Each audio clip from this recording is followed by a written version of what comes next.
Hello hello. आता दादांची तपासणी केलेली आहे. Hello. Hello hello sound. Hello hello. Hello. आता या ठिकाणी आमच्या हॉस्पिटलतर्फे दादांची आरोग्य तपासणी करण्यात आलेली आहे. तरी दादांची तब्येत खूप खालावत चाललेली आहे. तरी त्यांनी कृपया सलाईन लावून घ्यावं अशी आमची त्यांना विनंती आहे कळकळीची. BP लो झालेला आहे, शुगर पण कमी झालेली आहे, स्टार्वेशन झालेलं आहे. त्यामुळे दादांना IV लावण्याची गरज आहे. तरी कृपया दादांनी IV लावून घ्यावं अशी मी त्यांना विनंती करतो. प्लीज दादा, प्लीज प्लीज दादा. तिकडनं सोडू नका कोणाला.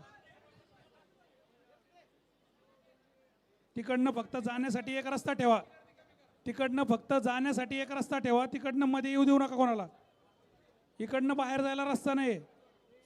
स्वयंसेवकांना विनंती, 1 रुपया तिकडच्या साईडनं लोकांना बाहेर जाऊ द्या. हॅलो.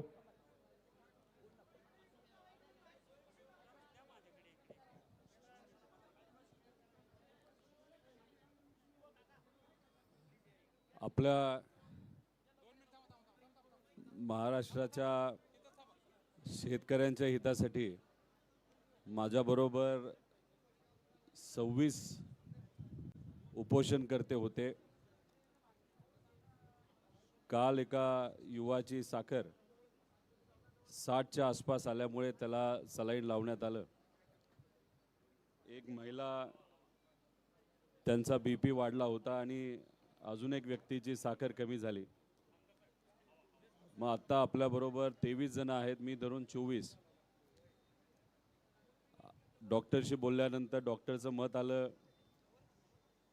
की माझी साखर 80च्या आसपास पाहिजे, जी सहसा 120 ही नॉर्मल असते, पण आता 80च्या आसपास आली आहे. BP सुद्धा 100च्या खाली आहे. पण काही वेळापूर्वी मंत्री गिरीश महाजन साहेबांचा फोन आला होता. जळगाववरनं 1-1.5 तासापूर्वी ते निघालेले आहेत आणि माझा अंदाज आहे पुढच्या 2-1 तासामध्ये ते इथं पोहोचतील. डॉक्टरली विनंती केली असली, माझा परिवार इथं असला, परिवारकडनं खास करून माझ्या पत्नीकडनं, माझ्या आईकडनं मला अनेक वेळा सांगण्यात येते की ORS खा, सलाईन लाव. पण त्यांची माफी इथं मी मागतो. जोपर्यंत मंत्री इथे येत नाही, माझी त्यांच्याबरोबर चर्चा होत नाही, तोपर्यंत मी सलाईन नाही तर ORS तिथं घेणार नाही.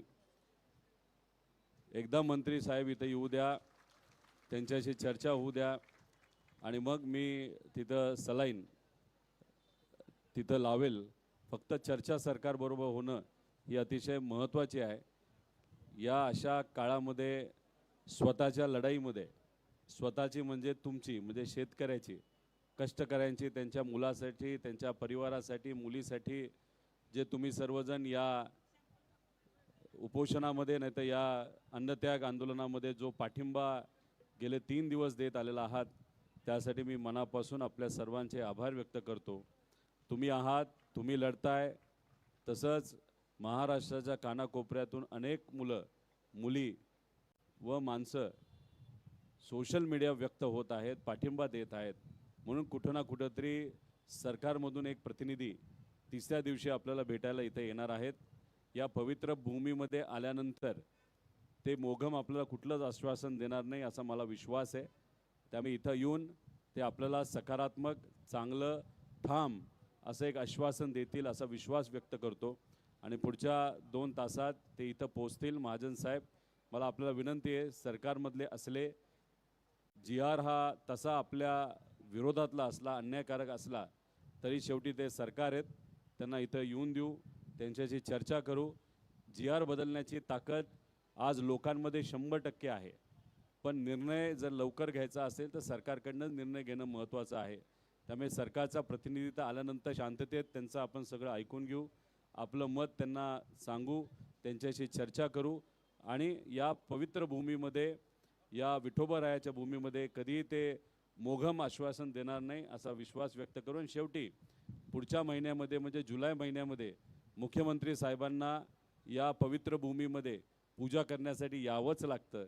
आणि वारकरी संप्रदाय या महाराष्ट्रातला आपण बघितला तर 99% वारकरी संप्रदाय हा शेतकरी आहे. त्यामुळे शेतकऱ्याच्याच या पंढरीमध्ये मुख्यमंत्री जेव्हा जुलैमध्ये येतील पूजेसाठी, तेव्हा आज दिलेला शब्द त्यांना तिथं पूर्ण करावाच लागेल. त्याशिवाय मला माहिती आहे की इथले शेतकरी काय भूमिका त्यावेळेस तिथं घेतील. त्यामुळे मी आपल्या सर्वांचं आभार व्यक्त करतो. तुम्ही या लढाईला पाठिंबा दिला आणि मंत्री येऊस तर आपण थांबूया. काय चर्चा होती ते त्या ठिकाणी बघूया आणि मगच नंतर पुढचा निर्णय आपण घेऊया.